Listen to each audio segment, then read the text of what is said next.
विद्यालयों में नामांकन की प्रक्रिया हुई शुरू। आज हम मौजूद हैं पीयूष एकेडमी देदिहा बाजार में। आपने गेट देखा है, ये देखिए बच्चों को लाने ले जाने की बेहतर व्यवस्थाएं हैं। जहां पर बस है, मैजिक है, यूँ तमाम संसाधन हैं। आगे की तस्वीरें हम आपको दिखा रहे हैं कि ये विद्यालय का मेन गेट है और गेट से अंदर घुसने के लिए वाहन मार्ग पे मिल जाते हैं। आगे की तस्वीरें हैं, ये जो पूरी बिल्डिंग बनी है ये आपका ऑफिस है, जहां पर आप देख पा रहे हैं कि पीयूष एकेडमी देदिहा बाजार लिखा हुआ है। ये प्रधानाचार्य प्रबंधक की ऑफिस है। और इसके बाद हम आपको दिखा रहे हैं कि ग्राउंड, ये बेहतरीन ग्राउंड है और इस पे पानी भी मारा जा रहा है जिससे धूल ना उड़े। तो अप्रैल का महीना है और 31 मार्च को इसका समापन हो गया सत्र का, और नया सत्र का शुभारंभ हो रहा है। नमस्कार, आप देख रहे हैं हमारा फेसबुक पेज एवं यूट्यूब चैनल। मैं हूं शिव कुमार चौधरी। आज अप्रैल है, पहली तारीख है। विद्यालयों में नामांकन हो रहे हैं। आज से नामांकन की शुरुआत हो गई है। आपके क्षेत्र में जो अच्छे विद्यालय हैं उसको लेकर के हम आज लाइव आते हैं और वीडियो बनाते हैं, आपको दिखाते भी हैं कि इस विद्यालय में क्या सुविधाएं हैं, क्या नहीं है, आपके बच्चों को बेहतर शिक्षा कैसे मिल सके, इसको लेके हम हाजिर होते हैं। आज हम पीयूष एकेडमी देदिहा में हाजिर हैं। हमारे साथ बातचीत के लिए मौजूद हैं विद्यालय के प्रबंधक हैं महेंद्र प्रताप वर्मा जी। हम आपको इस विद्यालय के बारे में बता दें कि यह विद्यालय राम जानकी मार्ग से 10 कदम दूरी पर बना हुआ है। आने जाने के लिए बेहतर मार्ग भी है और यहाँ पर विद्यालय में अच्छे भवन बने हैं। हर भवन में उनके पास इन्वर्टर लगा है और पंखा भी लगा है। बच्चों को गर्मी न लगे और तमाम प्रकार की व्यवस्थाएं की गई हैं। यहाँ तक कि जब मौसम बदलता है तो बच्चों की डॉक्टरों की टीम द्वारा जांच भी की जाती है। हमने लगातार वीडियो में आपने देखा होगा कि जब विद्यालय में चेचक का समय आता है तो उसे दवाएं भी दी जाती हैं। और इन्होंने काफी दिनों से बच्चों को पढ़ाने में मदद कर रहे हैं और यहाँ के अभिभावकों का काफी अच्छा रिस्पांस मिलता है कि जिसके बदौलत ये विद्यालय लगातार तेजी के साथ बढ़ रहा है। आज विद्यालय में तमाम सुविधाएं हो गई हैं। जो भौतिक सुविधाएं होती हैं, बच्चों को जो आवश्यक होती हैं सुविधाएं, वो सब यहाँ पर मौजूद है। तो हम आपको मिलवाएंगे हमारे जो विद्यालय के प्रबंधक हैं महेंद्र प्रताप वर्मा जी। वर्मा जी, पहला सवाल आपसे है कि आज से विद्यालय में नामांकन की प्रक्रिया शुरू हो गई है। जी सर, जी। तो आपके विद्यालय में क्या क्या व्यवस्थाएं हैं? सर, इस साल हम अपने विद्यालय में हर साल की अपेक्षा जी क्षेत्र को देखते हुए बच्चों की स्थिति को या बच्चों की जो ज्यादा रुचि जिसमें होती है जी उसको देखते हुए हमने विद्यालय में बहुत परिवर्तन किया है। जी पहला तो इस समय हम देख रहे हैं कि बच्चे मोबाइल पे ज्यादा रुचि रखते हैं। जी मोबाइल पर बहुत जो है, तो इसको देखते हुए हमने विद्यालय में प्रोजेक्टर का व्यवस्था किया जी कि जो वीडियो के माध्यम से, जिससे बच्चे मोबाइल देखते हैं तो जो भी मोबाइल में देखते हैं उसको जल्दी सीख जाते हैं। जी इसलिए हमने प्रोजेक्टर लगवा दिया कि जो भी सिलेबस बच्चों को थोड़ा सा हार्ड लगे उसको ला करके प्रोजेक्टर के माध्यम से बच्चों को उसको दिखाएं, बच्चों को पढ़ाएं, प्रोजेक्टर के माध्यम से वीडियो दिखाएं जी जिससे बच्चे सीखें। ऐसा हमने व्यवस्था किया। अब प्रोजेक्टर अगर हमको हमेशा चलाना है, दिन भर चलना चाहिए क्योंकि दिन में ही चलता है जी स्कूल, तो इसके लिए लाइट तो मिल नहीं पाता है। तो इसके लिए हमको सोलर की व्यवस्था करना पड़ा, जो 5 किलोवाट का सोलर हमने बैठवाया। और उसके बाद हर क्लास में 2-2 पंखे की व्यवस्था कराया। भाई मौसम गर्म का मौसम होता है तो हर क्लास में 2-2 फैन की व्यवस्था किया कि बच्चे अगर क्लास में बैठ रहे हैं तो उनको गर्मी न लगे, कोई असुविधा ना हो। फैन दिन भर चलता रहे, भी ना हो कि लाइट कट गया तो गर्मी से बच्चे परेशान हो गए, कोई क्लास बच्चों का छूट जाए, तो हर क्लास में 2-2 फैन की व्यवस्था किया। अब इसी के साथ साथ पानी की भी गांव में देखते हैं कि अधिकतर बीमारी जो होती है पानी से होता है। तो लोग शुद्ध पानी नहीं पाते हैं तो बीमारी फैलती है। तो हमने विद्यालय में 350 फीट गहरा नल रिबोर कराया और उसमें हर मतलब पर्याप्त मात्रा में टोटी की व्यवस्था करवा दे रहे हैं। ये जल्द ही 2 दिन में हो जाएगा, काम चालू है, टोटी लग जाएगा। जो बच्चे हमेशा उसी से शुद्ध पानी प्राप्त करें, शुद्ध पानी पिए। हम यहाँ तक बच्चों से कहते हैं यदि आपके घर पे इतनी सुविधा नहीं हो पा रही है तो आप यही पानी भर के ले जाकर घर पे भी इसका यूज करो। तो हमने एक टोटी का भी व्यवस्था करा दिया, पानी की व्यवस्था कर दिया। देखते हैं बहुत बच्चे होते हैं जो नल पर जाते हैं तो नल पर कहीं गिर पड़ते हैं, या नल चला नहीं पाते, छोटे बच्चे होते हैं, या नल से कपड़ा गंदा हो जाता है, कहीं सूज गंदा हो जाता है। तो इन सबको देखते हुए हमने टोटी की व्यवस्था करवा दिया। या बच्चों को हैंड वॉश करना, हाथ धुलना है तो उसके लिए भी व्यवस्था हमने करा दिया है जी।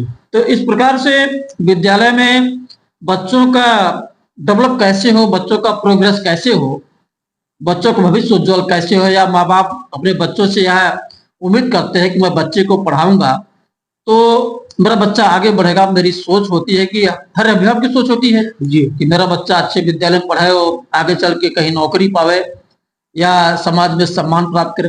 तो इन सब सारी व्यवस्थाओं को देखते हैं विद्यालय में हम कम, ये भी आपको बता रहे हैं, आप सभी भाइयों के बता रहे हैं जी कि बहुत कम शुल्क में जी यहाँ पर बहुत कम शुल्क है।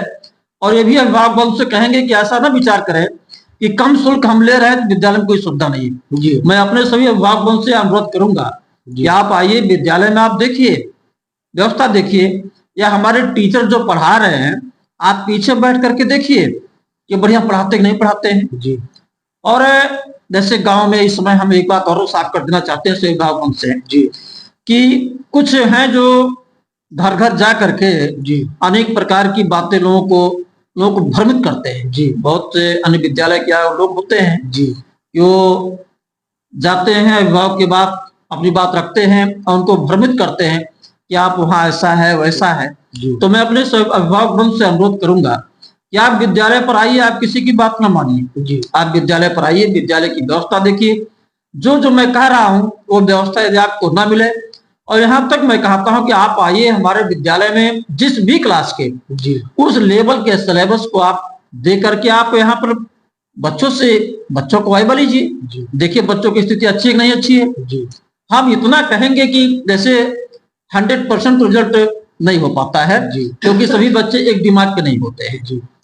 फिर भी हमारे प्रयास रहता है कि जो मेंटली थोड़ा नहीं पूरा स्वस्थ है उसको भी हम प्रयास करते हैं कि वो भी कुछ ना कुछ सीखे। तो इस प्रकार से मैं विद्यालय में हर प्रकार की व्यवस्था कर रहा हूं। और इस साल देखिए हमने इस साल योजना बनाया है जी कि अब इधर तो एडमिशन चालू हो रहा है जी, लेकिन सुचारू तरीके से जो क्लास चलेगा वो जुलाई से चलेगा जी। जुलाई तक हम प्रयोगशाला भी ऊपर है कपड़ा बनवाने जा रहे हैं, लैब बढ़िया लैब भी बनवा देंगे जी, जिससे बच्चे उससे आवश्यकता अनुसार सब कुछ सीखे। ये भी व्यवस्था हम जुलाई तक सभी बच्चों को दे देंगे आज क्षेत्र में। तो आपकी बड़ी अच्छी है सोच है, क्योंकि लैब बच्चों की पढ़ाई के लिए काफी महत्वपूर्ण होता है। बच्चे उसमें पहुंचते हैं, करके सीखते हैं और जानते हैं, तो ये पढ़ाने में करके सीखने में बड़ा अंतर होता है। निश्चित तौर पे हम बता दें कि ये विद्यालय रोड पे है और इतनी जो सुविधाएं इन्होंने बताया है इसमें कोई इन्होंने छिपाया नहीं है। इतनी ज्यादा सुविधाएं आपको राजधानी की मार्ग पे किसी विद्यालय में देखने को नहीं मिलेगी। जो सुविधाएं इनके द्वारा दी जा रही है, लगातार इनके विद्यालय में बच्चे बढ़ रहे हैं और काफी समय से विद्यालय इनका चल रहा है। जब यहाँ पर इंग्लिश मीडियम नहीं हुआ करता था, आज के दौर में देखा जाए कि बस्ती के बड़े बड़े विद्यालय इस क्षेत्र में आ गए हैं और गांव-गांव पहुंचकर, घर-घर पहुंचकर गार्जियनों को मोटिवेट कर रहे हैं। लेकिन इतनी कम फीस में इतनी अच्छी गुणवत्ता देने के लिए महंत प्रताप जी ने जो बीड़ा उठाया है, इन्होंने पूरी कहानी आपको बताई है कि विद्यालय में कैसे संचालित होता है, क्या प्रक्रिया है। और इन्होंने एक बात और कही है कि जो अध्यापक, जो अभिभावक हमारे हैं वो विद्यालय में आवे और अपने बच्चों को जो अध्यापक पढ़ा रहे हैं उसकी डेमो क्लास भी दिखा सकते हैं। हमें नहीं कहते तू एडमिशन ले ले, ये कई विद्यालयों को देख ले। हर विद्यालय से इनके विद्यालय में जो पढ़ाई का माध्यम है वो अंग्रेजी माध्यम है और बड़ी अच्छी पढ़ाई होती है। लगातार बच्चे इनके आगे बढ़ने का काम करते हैं और जो प्रबंधक जी हैं ये अपने बच्चों को अपने बच्चे के तरीके से मानते हैं। जो भी होता है समय, हर समय पर उनके कार्यक्रम को आयोजित करना, उनका मेडिकल की जांच, ऐसे तमाम सुविधाएं विद्यालय में देने का काम करते थे। आज हम इनके विद्यालय में मौजूद हैं। अभी हम आपको विद्यालय के बाहर का गेट, जो वाहन इनके हैं, जो इनका कैंपस है, जो इनकी बिल्डिंगें हैं, हम आपको दिखाएंगे। तो आज से विद्यालय का जो जो प्रवेश है आज से शुरुआत हो चुकी है। हम चाहेंगे कि आप हमारे जो अभिभावक हैं नामांकन कराना चाहते हैं उनसे आपकी क्या अपील है? हम यहाँ क्षेत्र के सभी अभिभावकों से यहाँ अनुरोध करेंगे जी कि आप सभी लोग अपने बच्चों को हमें 2-3 दिन के लिए जी डेमो क्लास के लिए आप मौका दें। जी 2-3 दिन के लिए आप बच्चों को भेजिए निःशुल्क। आप गाड़ी से भेजेंगे उसका भी शुल्क नहीं लेंगे, जी जैसे भी आप भेजेंगे उसका हम कोई शुल्क नहीं लेंगे। जी आप 2-3 दिन को डेमो क्लास के लिए आप भेजिए। आपके बच्चे में 2 दिन के अंदर अगर हम परिवर्तन नहीं कर देंगे जी तो आप एडमिशन ना कराइए। ये आप सभी अभिभावकों से आप ये अनुरोध करेंगे भैया के माध्यम से कि मेरे भाइयों, आप ये मत सोचिए कि जहां पैसा अधिक लगता है वहां ऐसा कोई मशीन है कि वो आपको इंजेक्शन के द्वारा आपका नॉलेज बढ़ा देंगे। ऐसा कुछ बात नहीं है। जिस प्रकार से हमारे टीचर पढ़ाते हैं वैसे हर जगह टीचर पढ़ाते हैं। आपसे हम कहेंगे कि देखिए, आपके पास पैसा आप खर्च करना चाहते हैं सही तरीके से उसको खर्च करिए। आप इंटर तक यहाँ पास करा लीजिए, जी पढ़ा लीजिए। उसके बाद यही पैसा आप उनकी कोचिंग के लिए, कहीं तैयारी के लिए, जी क्योंकि हम ये देखते हैं यहाँ क्षेत्र में देखे हैं कि आप इतनी महंगी फीस दे करके बच्चे को पढ़ाते भी हैं, उसके बाद फिर रुपया दे करके आप बाहर तैयारी कराने के लिए भेजते हैं। कहीं कोटा भेज रहे हैं, कहीं इलाहाबाद भेज रहे हैं। तो क्यों ना आप इसी कम फीस में जब वही शिक्षा हम दे रहे हैं, पैसा बचा करके आप रखिए, कम फीस में यहाँ इंटर तक पास कराइए। उसके बाद तैयारी करना ही है तो आप तैयारी में उतना पैसा खर्च करिए। भाई हमने बहुत से अभिभावक को ये भी देखा है कि अभिभावक इंटर तक पढ़ाते पढ़ाते ही इतना पैसा खर्च कर देते हैं कि उससे हताश हो जाते हैं जी। आगे वो सोच ही नहीं पाते हैं, आगे बच्चे को अच्छी पढ़ाई ना देके इधर उधर कहीं ग्रेजुएशन में एडमिशन करा देते हैं। उसके बाद वहीं पर बच्चों का मनोबल, अभिभावक का मनोबल टूट जाता है। तो इसलिए मैं कहता हूँ कि अभिभावक बंधु आप पैसे को खर्च करिए, लेकिन इंटर के बाद इंटर तक आप पास कर लीजिए। और हमारा विद्यालय है कि अच्छी से अच्छी शिक्षा आपको देगा। और अभिभावक को हम हर मतलब दूसरे महीने में बुलाते भी रहते हैं कि आप आइए, मीटिंग में आइए आप, और घर से अपने बच्चे के बारे में तुलना करके आइए कि हमारे बच्चे में सुधार हुआ है कि नहीं सुधार हुआ है, हमारा बच्चा पढ़ रहा है कि नहीं पढ़ रहा है। या बच्चे से आप पूछ करके आइए कि विद्यालय में जो शिक्षक हैं अच्छे हैं कि नहीं अच्छे। अच्छे मतलब पढ़ाई संबंधित जी, अच्छी पढ़ाई करते कि नहीं करते हैं जी, टीचर अच्छी पढ़ाई करते कि नहीं करते हैं, आपको अनुशासन अच्छा देते नहीं देते हैं। आप बच्चे से पूछ करके स्कूल पर आइए और हमको बताइए। हम ये भी अभिभावक को बराबर बुलाते रहते हैं। और हमारे यहाँ जो भी 10-12 के बच्चे इम्तिहान दिए हैं या इसके पहले दिया, इस साल दिए हैं, हमारे वो सभी अभिभावक बहुत संतुष्ट हैं, उनके बच्चे भी बहुत संतुष्ट हैं। क्योंकि मैं प्रेयर में जब भी स्कूल दिवस रहता है तो प्रेयर में बच्चों को डेली मैं समझाता हूँ कि प्यारे बच्चों, आप इतना पढ़ाई करिए कि आपको नकल पर जरा भी ना विचार करना पड़े कि हमको नकल हो जाता तो हम अच्छा परसेंटेज लेते। क्योंकि नकल करके यदि आप परसेंटेज लोगे तो इसका कहीं वैल्यू नहीं रह जाएगा। आज मैं देख रहा हूँ समाज में लोग, कोई बीए का, कोई एमए का, कोई बीएससी का, कोई बीएड का मार्कशीट लेकर के रोड पर घूमते हैं।